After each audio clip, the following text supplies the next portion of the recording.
Varicose veins కి సరైన చికిత్స కోసం సంప్రదించండి ఎవిస్ హాస్పిటల్. నమస్తే రమగారు. నమస్తే జయ. రమగారు, ఇటు 7 తరాలకి అటు 7 తరాలు కూర్చొని తిన్నా సరే తరగనంత ఆస్తులు సంపాదించాలి. చాలామందికి ఈ ఆలోచన ఉంటుంది, అవునా కదండి? కదా, కొంతమంది నానా కష్టాలు పడి కాస్త ఎంజాయ్ చేస్తూ కొంత సేవ్ చేస్తారు, మన తర్వాత తరాలు కూడా తినాలని. కొంతమంది ఈ ఎంజాయ్మెంట్ కూడా ఉండదండి, ఏముండదు.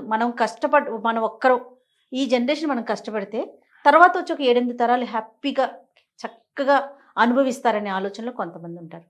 నాకు అనిపిస్తుంది, ఇప్పుడు మనం ఎంజాయ్ చేయకుండా వాళ్ళ కోసం దాచి పుట్టుకుని మనకి ఏదన్నా అయితే, ఒకవేళ నువ్వు ఎంజాయ్ చేస్తావు అయినా దాస్తావు, అప్పుడు ఎంజాయ్ చేసి దాస్తే కొంచెం పర్వాలేదేమో అని నాకు అనిపిస్తుంది. అంటే ఇప్పుడు ఇంత కష్టపడుతున్నందుకు మనకు ఒకటే జీవితం కదా, తర్వాత ఏమవుతుందో మనకు తెలియదు కదా. ఈ జీవితంలో మనం కూడా కొంత ఎంజాయ్ చేయాలి కదా, ఆనందించాలి కదా. మరీ కట్టేసుకొని అన్నీ స్ట్రిక్ట్గా ఉండి ఎక్కడికి వెళ్ళకుండా, ఏమి తినకుండా, ఏమి పెట్టుకోకుండా, అది తప్పు. తప్పు కాదు. నువ్వు ఇప్పుడు హాయిగా ఉంటావు, ఎక్కడి నుంచి దొరికితే అక్కడ ఎవరిని అణిస్తే వాడిని అట్లా చేయకూడదు. మరి అదేగా జరుగుతుంది. అణిచి కాదు, అణచకుండా ప్రాపర్గా. జయ, అణచకుండా నీకు ఎక్కువ డబ్బు ఎలా వస్తుందో చెప్పమ్మా.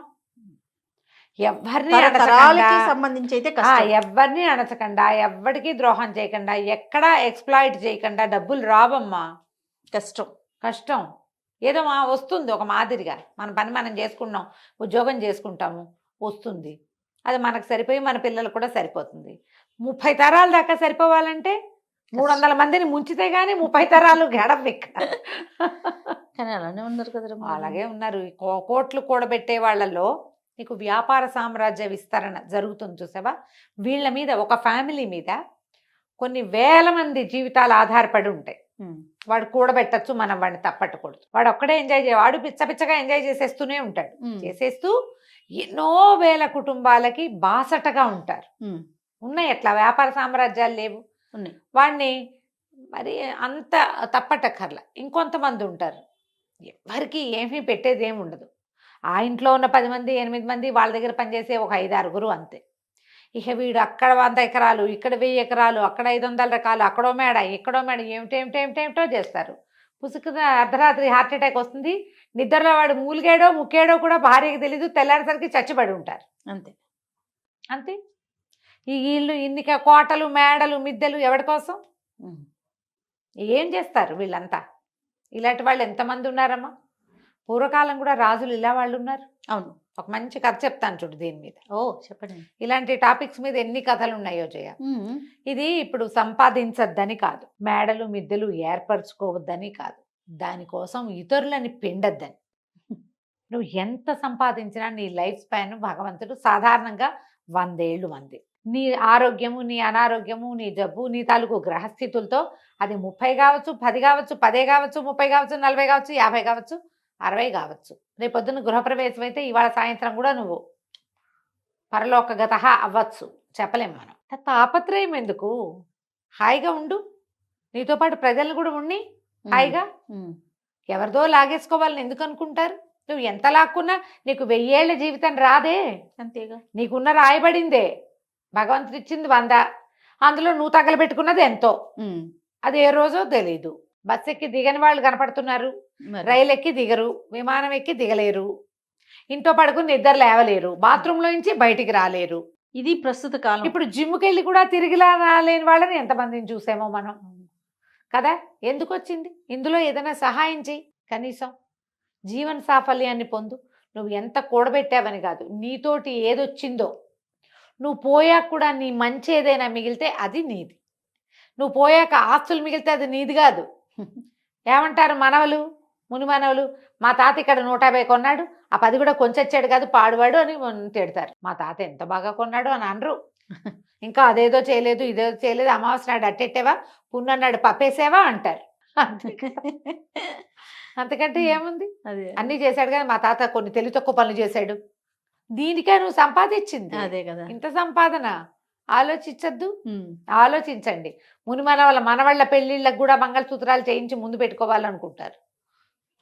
అసలు మన మనవాళ్ళ పెళ్ళిళ్ళ నాటికి సూత్రాలు ఉంటాయో ఉండవో. అదే కదా. ఇప్పుడే లేవు. ఏ పెళ్లి కూతురికి 16 రోజుల పండగ కాకముందే సూత్రాలు వెళ్ళిపోతున్నాయి మేళ్లలో నుంచి, నల్లపూసలు వేసుకుని తిరుగుతున్నారు. ఉపయోగం లేని పని కదా. ఈ కథ చెప్తాను చూడు.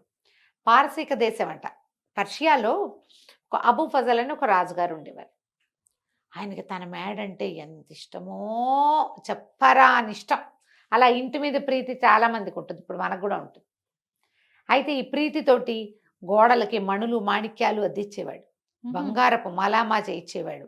ఇంకా అవేవో మొక్కలు, ఇవేవో మోళ్ళు, అదేమిటో పువ్వులు, ఇవేమిటో కాయలు. ఎక్కడికి వెళ్ళినా సరే ముత్యాలు కనపడితే ముత్యాలు తెచ్చి ఇంటికి అంటించేవాడు, రత్నాలు కనపడితే రత్నాలు తెచ్చి మేడ కంటించేవాడు.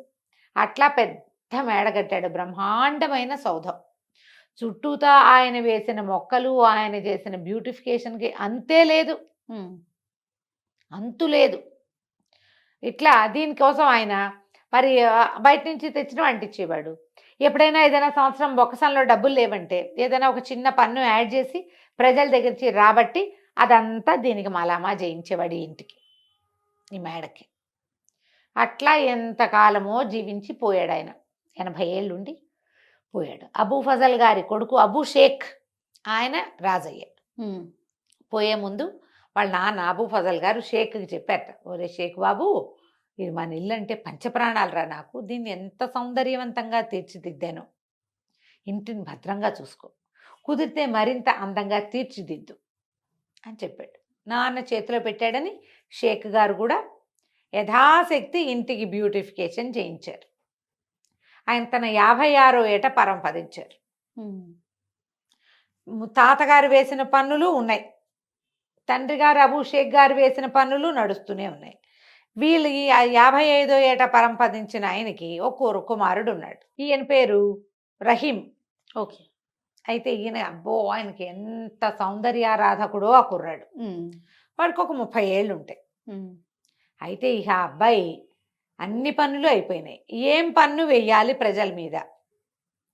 ముత్యాలు, రత్నాలు, వజ్రాలు అన్నీ అయిపోయినాయి. ఇప్పుడు చెట్లకి ఏమైనా సౌందర్యవంతంగా చేయాలనుకున్నాడు. మనకు మొక్కలకి ఇట్లా లైట్లు పెట్టి కనపడుతుంటాయి అక్కడక్కడ, వాటి కూడా బ్యూటిఫికేషన్.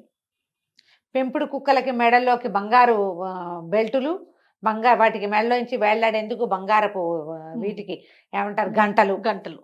పిల్లులకి సౌందర్యం. అంత అద్భుతమైన ఇంట్లో తిరిగే కుక్క పిల్లి కూడా అందంగా ఉండాలి చూడు మరి. అంతే కదా. బాతులుంటే వాటికి బ్యూటిఫికేషన్. బాతులకు కూడా కాళ్ళ గజ్జలు ఉండాలి, మెడలో అదేమిటో ఉండాలి, ఇంకేమిటో కావాలి. ఇన్ని చేశారు.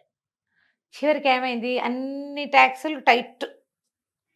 మంత్రి గారు అన్నారు, ఇంకా ట్యాక్సులు వేయలేమండి, ప్రజలు తిడుతున్నారండి, వద్దు ఇంకా ఆగిపోదామంటే కుదరదు ఆయనకి. కాదు, ఏదో కొత్త రకం పెయింట్స్ వచ్చినాయి, అవి వెయ్యాలంటే మన దగ్గర డబ్బులు లేవు, మన దగ్గర వస్తున్నవన్నీ ఈ మెయింటెనెన్స్కి సరిపోతుంది. ఎప్పటికప్పుడు కొత్త కొత్త కూలీలను తేవటం, పై దేశాల నుంచి కొత్త కొత్త ఇళ్ల పని వాళ్ళని తేవటం.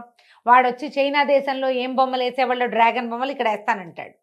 దానికి పెయింట్ ఖరీదు, దానికి అంటించే బంగారపు రేకు ఖరీదు, దానికి రాళ్ళు ఖరీదు, ఉన్న రత్నాలు చాలవు, ఇంకేమిటో అనర్ఘరత్నాలు కావాలి, డబ్బు కావాలి. దాన్నింటికి డబ్బులు కావద్దు. అందుకని ఏం బాగా ఆలోచించి ఆయన 4 పన్ను విధించాడు. 4 పన్ను. ఎవరెంత మాట్లాడితే వాళ్ళకంత పన్ను. 4 వాడడం. తిండికి వాడుకోవచ్చు, మేమేం కాదనం, దానికి అసలు మాకు అభ్యంతరం లేదు. కానీ మీరు పబ్లిక్ లో మాట్లాడారంటే మీరు ఎంతసేపు మాట్లాడారో దానికి తగ్గట్టుగా రమగారు మన ఇద్దరు ఉండుంటే ఆ కాలంలో తెగ నమ్మి ఇచ్చినా కూడా మన పన్ను తీరదు. అక్కడి నుంచి ఏం చేస్తారు, ఊళ్ళో వాళ్ళు నోళ్ళు మూసుకుని ఉండటం మొదలుపెట్టారు. అవసరానికి కొట్టుకెళ్ళి బాబు అది ఇవ్వు ఇది ఇవ్వు, దీని రేట్ ఎంత అడగాల, వాడికో పావలా. కాసేపు ఏదో మా అమ్మాయికి ఒంట్లో బాగుండలేదని డాక్టర్ దగ్గర 10 నిమిషాలు చెప్పాడు, కాడికి 100 రూపాయలు. ఇక ఎన్ని చోట్ల పన్నులు, దానికోసం కొత్త కొత్త అధికారులు. మరి వాళ్ళందరి జీతం భత్యం ఇవ్వద్దు, వాటన్నిటికీ వీళ్ళ దగ్గర నుంచే రావాలి. నోరెత్తడానికి భయపడి చచ్చే పరిస్థితి వచ్చింది. అన్ని సైగులే. అన్ని చోట్ల కుదరదు చూడు. ఎట్లయితే పాపం పిల్లలకి అర్థం కాదు. బళ్ళో మాస్టర్లు పాఠం చెప్పాలంటే నోరు తెచ్చి చెప్పాల్సిందేనా? అక్కడికి చాలా పొదుపుగా పిల్లల్ని కేకలేకుండా ఉండేవాళ్ళు, అయినా కుదరలా. సరే ఏమైందట, ఇట్లా రోజులు గడుస్తున్నాయి. ప్రజలంతా కుక్కిన పేర్లల్లే ఉన్నారు, ఏం చేయాలో తెలియదు. ఆ ఊళ్ళోకి ఒక ఫకీర్ గారు వచ్చాడు. ఆయన రోడ్డు మీద తిరుగుతూ భగవంతుడి కోసం నాకు దానం చేయండి అని పిలుస్తున్నాడు. మా భవతి భిక్షాందేహి అంత పార్సీ భాషలో ఏదో అనాలి, అదేమిటో అంటున్నాడు ఆయన. ఒక 4-5 భగవంతునికి సంబంధించిన వాక్యాలు చెప్పి దానం చేయండి ఓహో అంటాడు. ఎవరు రారు. ఏమిటి ఊరు గొడ్డుపోయిందా? ఇదివరకు ఎప్పుడో 10 ఏళ్ల నాడు వచ్చినప్పుడు బ్రహ్మాండంగా భిక్ష పెట్టారే ప్రతి వాళ్ళు. ఎన్నో ఇళ్లలో ఈ ఇళ్లలో తిన్నాను నేను. ఫకీర్లకు అన్నం బిడ్డ మారేశారేమిట్రా మీ మొహాలు మండా అని అరిచి కేకలు పెట్టాడు. ఓ ఇంట్లో ఒక ఆయన బయటకు వచ్చి ఇంట్లో నుంచి, బాబు అంతగా అరవకు, నువ్వు పన్ను కట్టాల్సి వస్తుందన్నాడు. అనేసరికి ఎందుకు పన్ను అంటే, మేమంతా 4 పన్ను కడుతున్నాం స్వామి, మేము ఎవరమేం మాట్లాడినా సరే ఇక తప్పదు, నీ అరుపులు భరించలేక వచ్చా. నేను మా ఇంట్లో నువ్వు 10 ఏళ్ళ నాడు వచ్చినప్పుడు మా ఇంట్లో నేను అప్పటికి కుర్రాన్ని, మా ఇంట్లోనే అన్నం తిన్నావు. అప్పుడు నాకేదో బోధ కూడా చేసావు. నేనేదో దేవతా వాక్యాలు నువ్వు చెప్పినవే చదువుకుంటున్నా ఇప్పటికి కూడా. ఆ ప్రేమతోటి వచ్చా.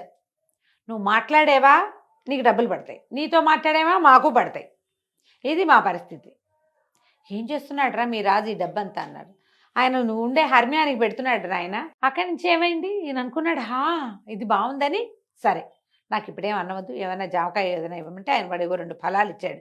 ఆ ఇంటాయన ఈ ఫకీర్ గారు 2 నోట్లో వేసుకుని సరాసరి రాజభవనానికి వెళ్ళాడు. రాజభవనం దాకా వెళ్ళేసరికల్లా మరి ఫకీర్లు స్వతంత్రులు కదా, గేట్లోంచి లోపలికి వెళ్ళబోయాడు. వాళ్ళు ఏదో అడ్డం పడ్డారు. ఇంకా అసలు కళ్ళూరు పోయాడు. ఏంటి ఫకీర్లకు ప్రవేశం లేదా ఇందులో అనగానే తప్పుకున్నారు. ఈయన లోపలికి వెళ్ళాడు. అదే తన ఇల్లే అన్నంత స్వతంత్రంగా లోపలంతా నడిచి తిరిగాడు. ఎక్కడో వంటశాల వాసనలు వస్తున్నాయి, అక్కడికి వెళ్ళాడు. వెళ్ళి అక్కడ పేట వేసుకుని కూర్చుని పెట్టు అంటే శుభ్రంగా అన్నం పెట్టారు. అయినమంతా అంత జోరుగా వచ్చి అడిగితే రాజుగారికి ప్రీతిపాత్రుడై ఉంటాడు అనుకున్నారు వాళ్ళు. లోపల నుంచి మొదట గేటు దగ్గర ఆపారు, కానీ తర్వాత వాళ్ళు ఎవ్వరూ ఆయన ఆపల. జోరుగా వచ్చేసాడు లోపలికి. మనం తక్కుతూ తారుతూ వెళ్తే అవతల వాళ్ళు అనుమాన పడతారు. మా ఇల్లే అన్నట్టుగా వెళ్ళిపోతే ఎవరేమంటారు. చక్కగా వంటశాలలో పక్కన పేటేసి కూర్చుని శుభ్రంగా ఆ రోజు రాజుగారి కోసం వండిన వంట అది భోజనం చేసాడు. విస్తట్లో వడ్డిచ్చేసుకుని, వాళ్ళ భాషలో ఏదో అంటారు, తెలుగులో కాబట్టి నేను విస్తరని చెప్తున్నా. అక్కడి నుంచి అలా నడుచుకుంటూ వెళ్ళి రాజుగారి ప్రత్యేకమైన గది ఒకటి ఉంది, మహారాజు గారి గది. అదే మన ఏమంటారు చక్రవర్తి గది. మన సూట్స్ ఉంటాయి కదా, ప్రెసిడెన్షియల్ సూట్స్, ఆ స్వీట్ రూమ్లోకి పోయాడు. పెద్ద మంచం, దాని మీద పట్టుపరుపు వేసింది. అది వెండి జరీతోటి నేసిన ఒక పెద్ద దుప్పటి పరిచింది. షాండ్లైర్స్ ఉన్నాయి, వింజామార్లు విసురుతున్నారు ఎవరో. పోయి మంచం మీద పడుకున్నాడు. ఈ లోపల ఏమైంది, రాజుగారు భోజనానికి వచ్చాడు. భోజనానికి వచ్చి ఆల్రెడీ అక్కడ ఎవరో తిన్నట్టు కనపడేసరికి ఎవరు వచ్చారు ఏంటని అడిగాడు. ఎవరో ఒక ఆయన ఫకీర్ వచ్చాడంటే, ఆయన వడ్డించమన్నాడు, వడ్డించేసామంటే ఎవర్రా అంటే ఎవరు తీసుకొచ్చారంటే ఆయనే వచ్చాడు. ద్వారపాలకులను అడిగితే ఆయన అంతటా ఆయనే లోపలికి వచ్చేసాడు. లోపలికి వచ్చాడు, భోజనం చేశాడు. ఆయన ఎక్కడున్నాడంటే మీ సూట్లో పడుకున్నాడు. ఈయన చకచక అక్కడికి వెళ్ళాడు. వెళ్తే మంచం మీద హాయిగా కాళ్ళు బాగా చాపుకుని చేతులు ఇట్లా పైకి పెట్టుకుని, చంటి బిడ్డలు పడుకుంటారు కదా అట్లా 2 చేతులు పైకి కాళ్ళు ముందుకు పెట్టి పడుకుంటారు. అట్లా నిద్రపోతున్న ఫకీర్ని చూశాడు. దగ్గరికి వెళ్ళాడు. ఏమనాలో తెలియలే, ఏదో అందామనిపిస్తోంది, కానీ ధైర్యం చాలటల్ల. ఫకీర్లని వాళ్ళని అంతంత ఏం పెద్ద మాటలు మాట్లాడలేదు కదా. ఆయన కళ్ళు తెరిచి చూశాడు. ఏరా అన్నాడు. ఈయన అన్నాడు, రాజుగారు బాబు నిద్ర బాగా పట్టిందా? పట్టింది. బాగా భోజనం బాగా కుదిరిందా? కుదిరింది. బాగా చక్కగా మందిరం అంతా చూశారా? చూశారు. ఎందుకు బాబు ఇక్కడికి వచ్చారు? మీలాంటి ఫకీర్లకి బ్రహ్మాండమైన సత్రాలు కట్టించామే మేము ఊళ్ళోను. హాయిగా అక్కడ మీరు సుఖంగా ఉండొచ్చు, మీ బోటి వాళ్ళు చాలామంది ఉంటారు. ఇక్కడికి ఎందుకు వచ్చారండి? ఈ ఇల్లు ఎవరు కట్టారా అన్నాడు ఆయన. మా తాత అండి. మీ తాత ఎన్నేళ్ళు ఉన్నాడు? మా తాత 80 ఏళ్ళు వచ్చేదాకా బతికాడండి. తర్వాత ఎవరు వచ్చారు అన్నాడు. మా నాన్న వచ్చాడండి ఈ బిల్డింగ్లోకి. ఇది మేముండే ఇల్లు అని చెప్తున్నాడు. ఇది మేముండే ఇల్లు, నువ్వు అక్కడ ఉండాలి కదా అన్నాడు. అందుకే చెప్తున్నాడు అనమాట. మీ నాన్న ఎన్నేళ్ళు ఉన్నాడు? 55 ఏళ్ళు. మరి నువ్వెన్నేళ్ళు ఉంటావురా అన్నాడు. ఇప్పుడు నాకు 30 ఏళ్ళు అండి, నేను ఎన్నాళ్ళైనా ఉంటాను, ఎన్నాళ్ళు ఉంటా, నాకు ఎంత టైం ఉందో అన్నాళ్ళు ఉంటా. మరి ఇప్పుడు ఇది కూడా సత్రమేగా. సత్రం అంటే ఏమిటి? ఎవరైనా వచ్చి ఉండి వెళ్ళిపోవచ్చు అంతే. నువ్వు ఇప్పుడు వచ్చావు, ఉన్నావు, వెళ్ళిపోతావు. వెళ్ళిపోకుండా ఇక్కడ కూర్చుంటావా నువ్వు? ఇది సత్రమే. నేను ఇదే సత్రం అనుకున్నా. ఎందుకంటే మీ తాత కట్టాడు, వెళ్ళిపోయాడు. మీ నాన్న దీన్ని పెంచాడు, వెళ్ళిపోయాడు. నువ్వు పెంచుతున్నావు, వెళ్ళిపోతావు అంతే. సత్రం ఇది. అందుకే వచ్చా లోపలికి. గటక్కుమంది రాజుకి. నిజం కదా? అంతేగా. ఇప్పుడు ఓ చించుకుని నేను వాళ్ళవి వీళ్ళవి నాలుక పనులేసి వాళ్ళ నాలుకలు కత్తిరించి ఈ గోడకి మలామా చేసిన నా టైం ఎన్నాళ్ళో నేను అంతే కదా ఉంటాను. వెళ్ళిపోతావు కదా. ఈ లోపల నేను రోజుకు ఒకసారైనా తింటాను, లేదా 2 సార్లైనా తింటాను, అంతేగా. నా పొట్ట ఎంత ఉంది అంత పొట్ట. దీనికి 1/2 గ్లాస్ బియ్యము, పావు గిద్దరి పప్పు చాలు. 10 సార్లు తినవు. ఎవ్వడు 10 మాటలు తినేవాడు లేడు. 10 సార్లు నిద్రపోవు. రోజుకు 2 మాటలు భోజనం, 1 మాట నిద్ర అనే కదా. అంతే. రోజుకు ప్రతివాడికి ఉండేది 24 గంటలేగా. ఎందుకురా ఇంత తాపత్రయం? జనాల దగ్గర నుంచి అంతంత సొమ్ము వసూలు చేసి ఈ రకంగా ఈ ఇంటిని పెంచుతున్నావు. నువ్వు ఉండేది ఎన్నాళ్ళు? ఇది సత్రం. నీ తర్వాత ఇంకోటి వస్తాడు ఇక్కడికి. వాడెన్నాళ్ళు ఉంటాడో వాడికి కూడా. పోనీ నీకు తెలుసా? ఇప్పుడు నేను భగీర్ని, నేను సత్రంలోకి వెళ్ళా, సాయంత్రం వెళ్ళిపోతా, నాకు తెలుసు. నువ్వు చెప్పు, నువ్వు ఎప్పుడు వెళ్ళిపోతావా ఇక్కడి నుంచి? తెలియని దానికి, ఉండని దానికి ఎందుకు ఇంత? రాజుగారు చాలా నాలుగు ఖర్చుకున్నాడు. ఏమిటి మా నాన్న తాత తెలుసుకోలేదు ఇది? నాకు జ్ఞానోదయం అయిందని 4 పన్ను మానేశాడు.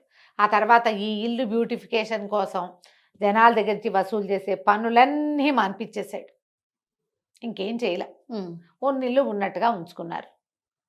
పన్నులు తగ్గిపోయేసరికి ప్రజలు స్వచ్ఛందంగా రాజుగారి ఇంట్లో పనిచేయడానికి, రాజుగారి గోడలు తోడవడానికి వచ్చేవాళ్ళు. వాళ్ళని ఇంత బిగిచ్చేయకుండా ఉంటే ఫ్రీగా పనిచేస్తారు. వాళ్ళు నీతో మమేకంగా ఉంటారు. ఆ తర్వాత ఆ రాజ్యం పర్షియా దేశం చాలా సుభిక్షంగా ఉండేదట. రాజుగారు ఎందుకంటే ఈ డబ్బులన్నీ తన మేడకు పెట్టుకోకుండా ప్రజల మీద ప్రజల దగ్గర చిన్న పన్ను వసూలు చేయటం, వాళ్ళ అవసరానికి వాళ్ళకి వాడడం. అందులో తన అవసరం కూడా ఒకటే తప్పిస్తే తనదే మెయిన్ అవసరం కాదు.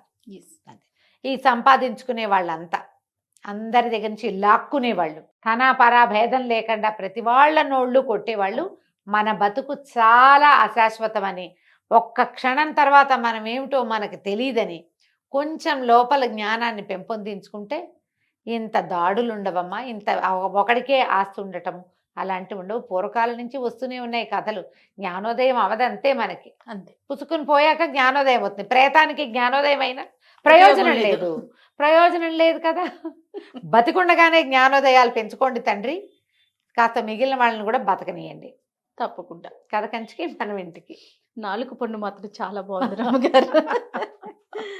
నమస్తే అండి. నమస్తే.